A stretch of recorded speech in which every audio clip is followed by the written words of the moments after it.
Hello guys, welcome back to our Swift programming series. आज हम बात करेंगे स्विफ्ट के फ्लो कंट्रोल के बारे में। यानी कैसे हम अपने प्रोग्राम के एग्जीक्यूशन को कंट्रोल कर सकते हैं। तो सबसे पहले आता है इसमें, सबसे पहले हम बात करते हैं इफ़ एल्स की। इफ स्टेटमेंट का यूज़ कंडीशन ब्रांचिंग के लिए होता है। मतलब अगर कंडीशन ट्रू है तो एक ब्लॉक रन होगा, वरना दूसरा ब्लॉक रन होगा। आइए इसको चेक करते हैं। Suppose let score equal to 82। Okay, तो मैं यहाँ पे चाहता हूँ कि मुझे ग्रेड प्रिंट करना है। मैं टाइप करूँगा if score is greater than equal to 90, then print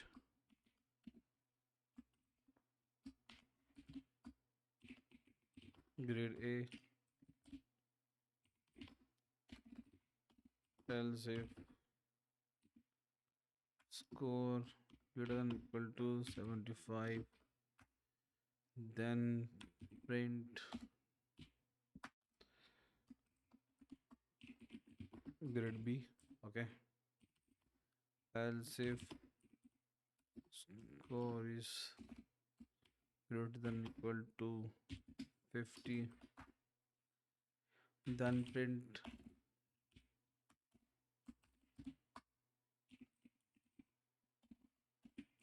grade C, and else part में print grade D. ओके, सो इसको एग्जीक्यूट करते हैं।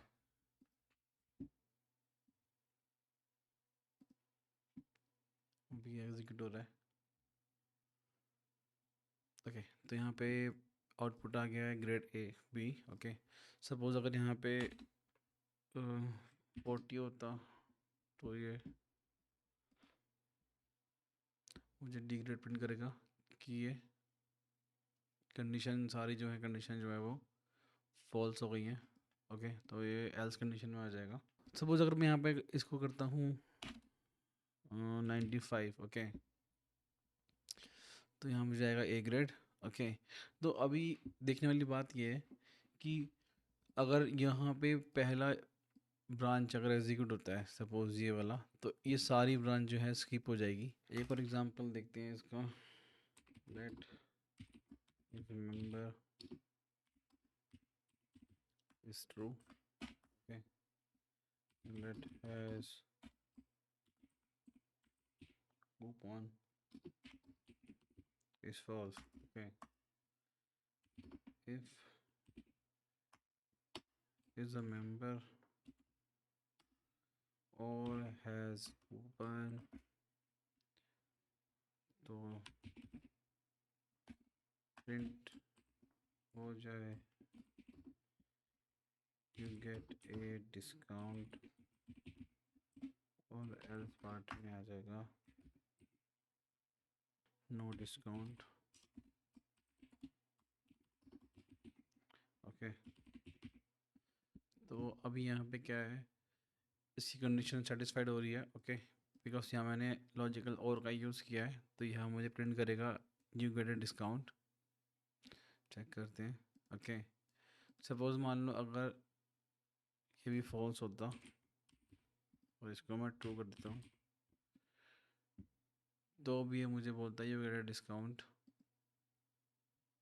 ओके, पर अगर दोनों कंडीशन जो है वो फॉल्स होगी, मान लो मैं यहाँ पे बोलता हूँ फॉल्स है। ओके, अब मैं इसको रन करता हूँ,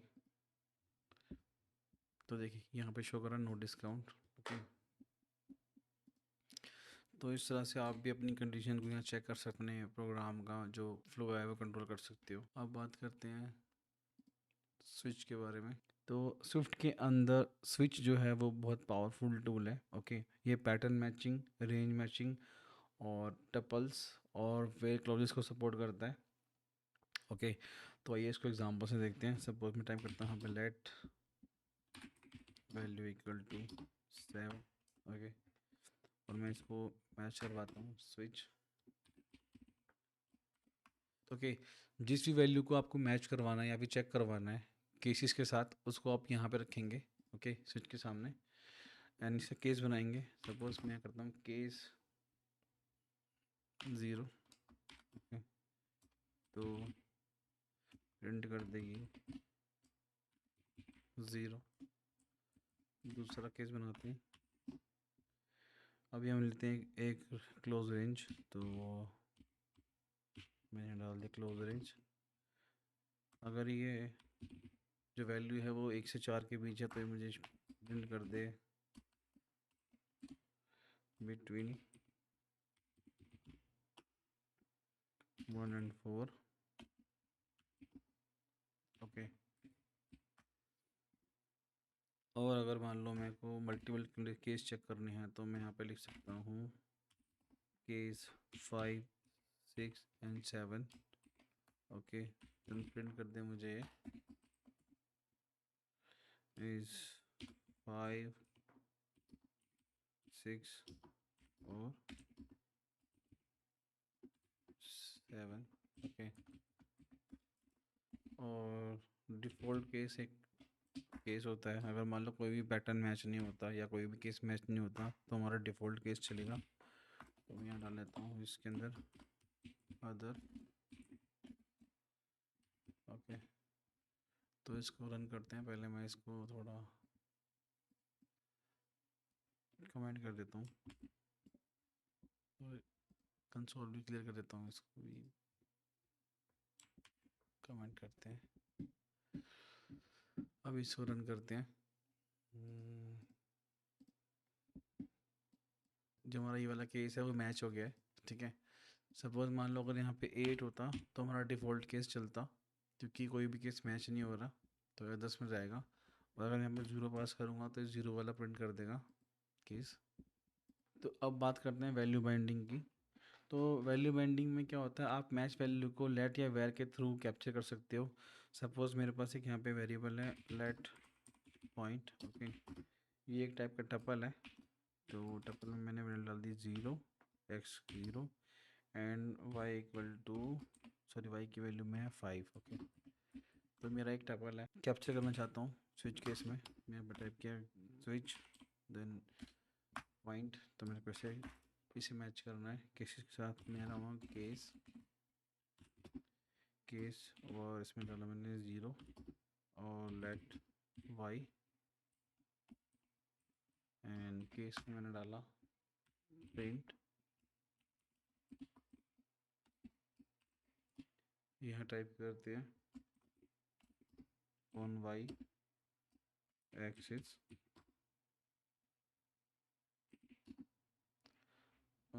एक्सिस एट y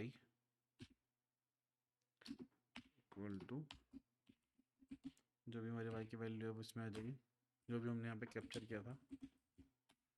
ये जो वेरिएबल है इसको यहाँ डालना है। और अगर कोई दूसरा केस बनाना चाहते हैं आप तो यहाँ पे लिखेंगे लेट और x एंड y और प्रिंट कर देंगे इनको पॉइंट एट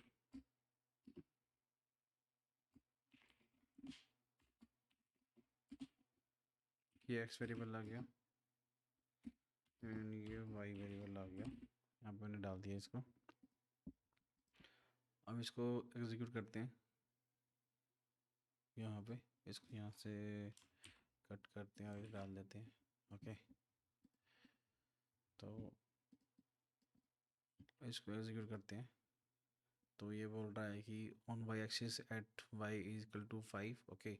सपोज अगर मान लो यहाँ पे एक 1 होता तो ये वाला केस प्रिंट होगा। अब बात करते हैं वेयर क्लॉज के बारे में। वेयर क्लॉज क्या करता है, ये एक एक्स्ट्रा कंडीशन ऐड कर देता है इसके अंदर, या आप एक एक्स्ट्रा कंडीशन लगा सकते हो इसमें, ओके। सपोज मैं चेक करना चाहता हूँ let another point equal to, ये भी एक टपल है, एक्स की वैल्यू है -2, ओके, एंड वाई की वैल्यू है -2। तो मैं भी यहाँ पे चेक करना है इसको स्विच केस में वेयर क्लोज लगा के अनदर पॉइंट, इसके अंदर मैं केस बनाऊंगा, केस लेट एक्स और वाई की वैल्यू को कैप्चर करेंगे। ओके, वेयर वेयर वाई जो है वो, सॉरी एक्स जो है वो इक्वल टू है वाई के, तभी मेरा ये करेगा प्रिंट। ठीक है, इस कंडीशन में आएगा तो यहाँ on the line x is equal to y. और अगर ये केस मुझे नहीं चलाना है तो एक डिफ़ॉल्ट केस डाल देते हैं इसके अंदर। डिफ़ॉल्ट केस में कर देते हैं हम लोग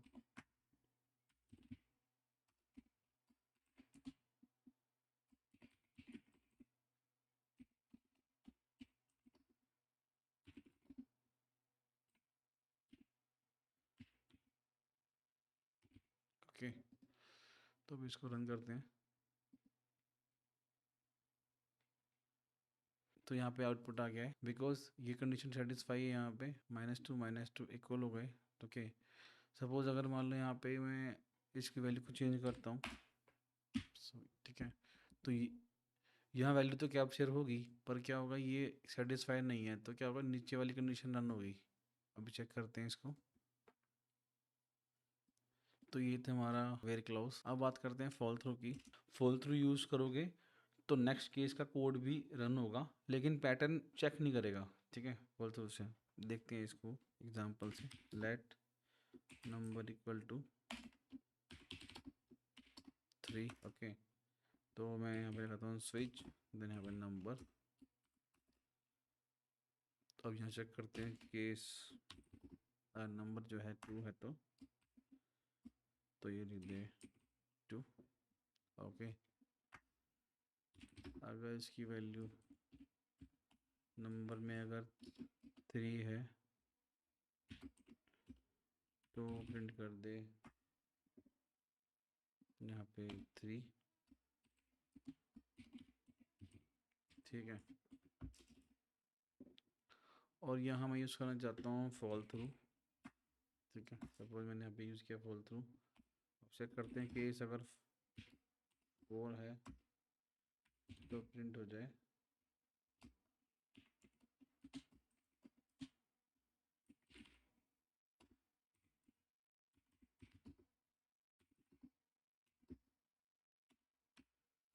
is for body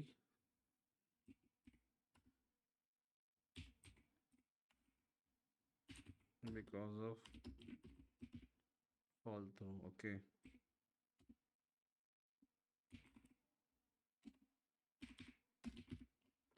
चलो इसको चेक करते हैं।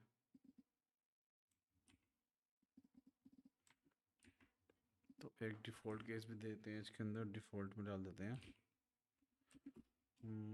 सपोज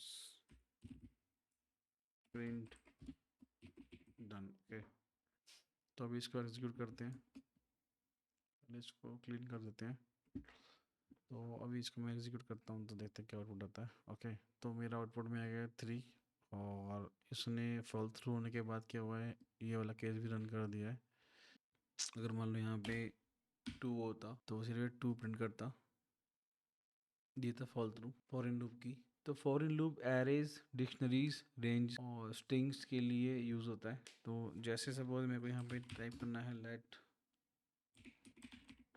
मैंने एक एरे बनाया फ्रूट्स। ओके, फ्रूट्स नाम का, इसको फ्रूट्स कर देते हैं। तो यहाँ पे मैंने इसमें वैल्यूज डाल दी, आइटम सॉरी।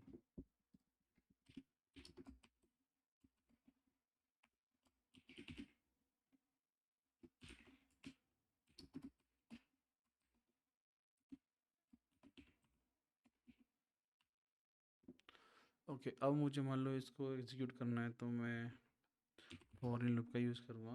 फॉर ये वेरिएबल का नाम कुछ भी रख सकते हो, जो कलेक्शन है वो। देन हम प्रिंट करेंगे print like fruit name, then इसको करेंगे एग्जीक्यूट। तो देखिए I like apple, I like banana, I like mango, यहाँ प्रिंट हो गया है। सेम आप डिक्शनरी के साथ भी कर सकते हो। सपोज एक रेंज यूज़ कर रहे हो, ठीक है, अगर मुझे रेंज पे ही अप्लाई करना है तो मैं यहाँ पर करूँगा प्रिंट आई इन एक ओपन रेंज आई है,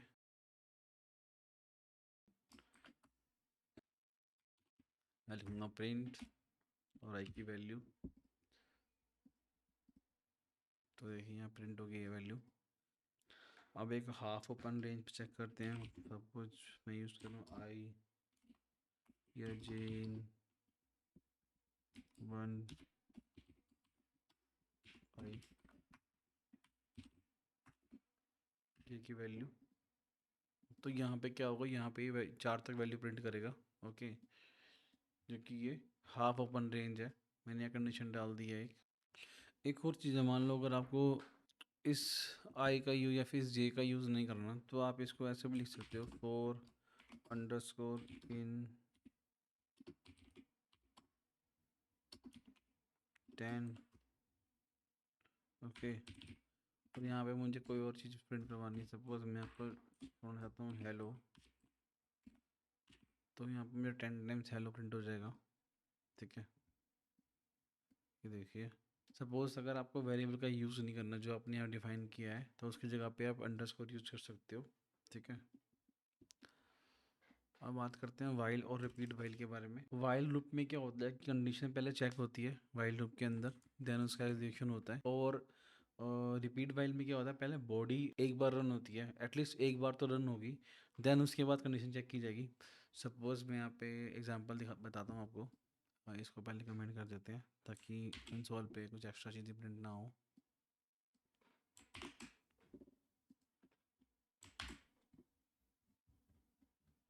ओके, तो मैं इससे भी क्लीन कर लेता हूँ। यहाँ बोलते हैं var n equal to 3, okay, and यहाँ टाइप करते हैं वाइल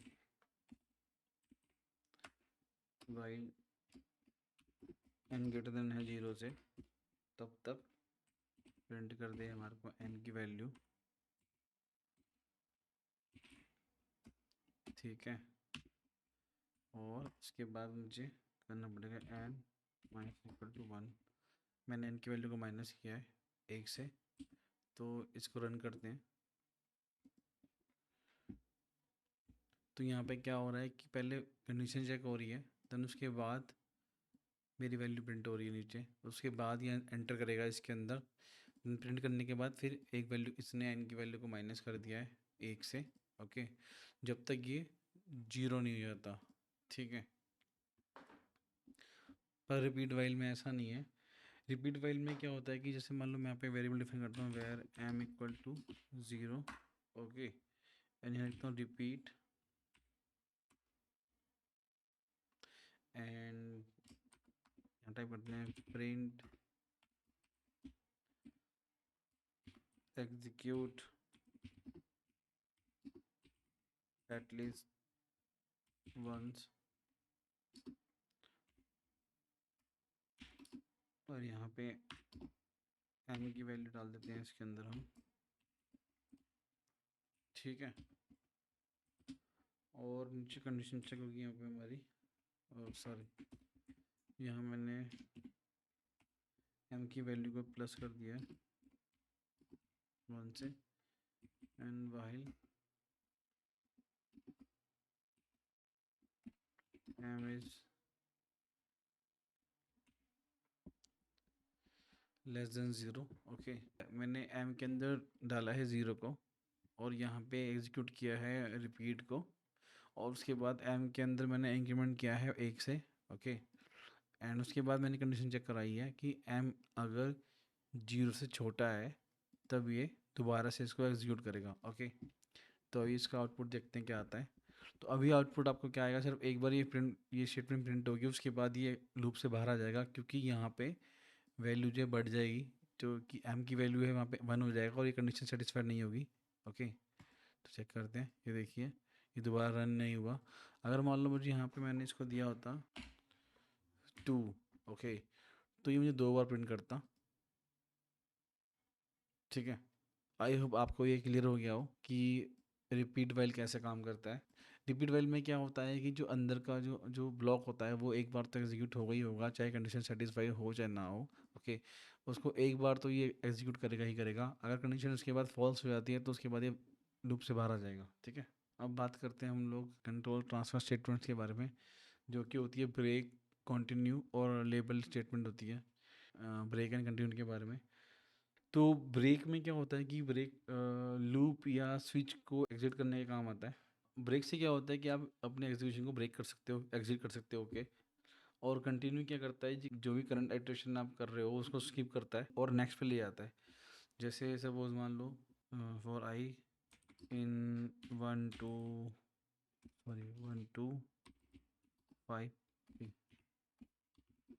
और मैं इसको एग्जीक्यूट करता हूँ और मैंने यहाँ पे लिख दिया इफ़, यहाँ मैं चेक करता हूँ if i equal to 3, then यहाँ पे हो जाए ये स्किप।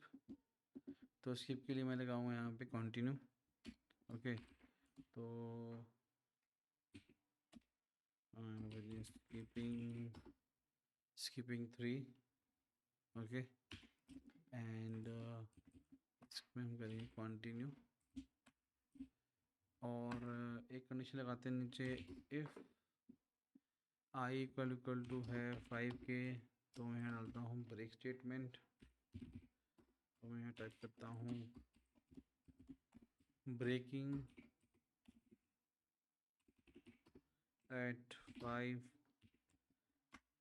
यहाँ टाइप करते हैं ब्रेक स्टेटमेंट, ब्रेक कमांड, और एल्स पार्ट में हम प्रिंट करवाते हैं आई की वैल्यू को। अब इसको एग्जीक्यूट करते हैं। देखिए 3 प्रिंट नहीं हुआ क्योंकि यहाँ प्रिंट हो गया था स्किपिंग, तो इसने क्या करा कंटिन्यू कर दिया। ये दोबारा से क्या होगा, जैसे इसके अंदर 3 आएगा और ये कंडीशन सेटिस्फाई होगी तो कंटिन्यू हो जाएगा, ये नीचे एग्जीक्यूट नहीं करेगा, यहीं से दोबारा वापस आ जाएगा। और जब ब्रेक करोगे इसको, सॉरी वो 5 कर देते हैं, अब इसको रन करते हैं। तो देखिए जब ये यहाँ पे 5 आया तो इसने इसको ब्रेक कर दिया। ठीक है, ये नीचे नहीं गया। तो दोनों ही कंडीशन के अंदर यानी ब्रेक में और कंटिन्यू में आई की वैल्यू प्रिंट नहीं हुई है। किसी स्पेशल कंडीशन में अपने प्रोग्राम को स्किप और ब्रेक कर सकते हो। ठीक है, with the help of continue और ब्रेक। अब बात करते हैं लेबल स्टेटमेंट की। तो सपोज मान लो मैंने यहाँ पे लिखा आउटर आउटर लूप। ओके, और मैं इसको डालता हूँ, मैंने इसको एक नाम दे दिया इन। ठीक है, तो मैं टाइप करता हूँ फॉर जे इन। ठीक है, if i equal to 2, okay, and j equal to 2,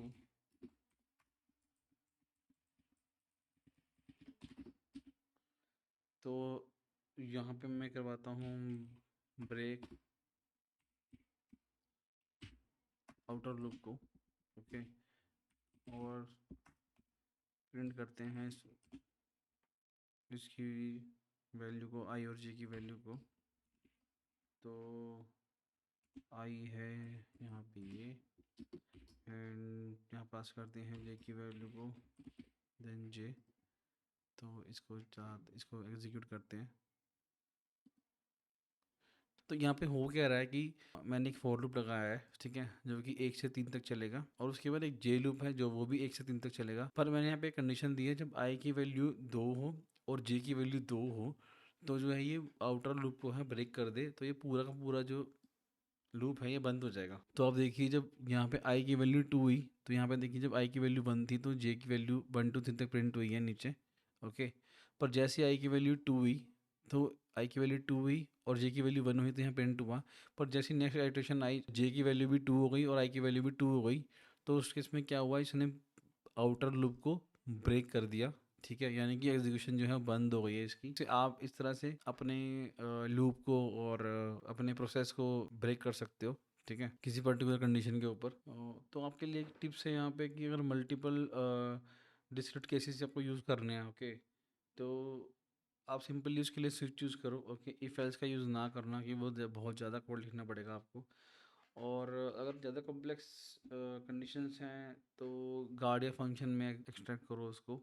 ठीक है, एक चीज़ हो रहा है, जब रिपीट वाइल का यूज़ आप तब कर सकते हो जब आपको मालूम हो कि आपकी जो लूप की बॉडी जो है वो एक बार कम से कम एग्जीक्यूट होनी चाहिए, तो आप उसको वहाँ पे यूज़ कर सकते हो। ओके, तो आज के लिए बस इतना ही। तो ये था स्विफ्ट का कंट्रोल फ्लो ओवरव्यू। अगर आपको ये वीडियो पसंद आया तो लाइक सब्सक्राइब करें और अपनी राय कमेंट में ज़रूर दें। मिलते हैं नेक्स्ट वीडियो के अंदर स्विफ्ट के नए सीक्रेट्स के साथ। तब तक के लिए bye bye. This is Swift Arena. Happy coding.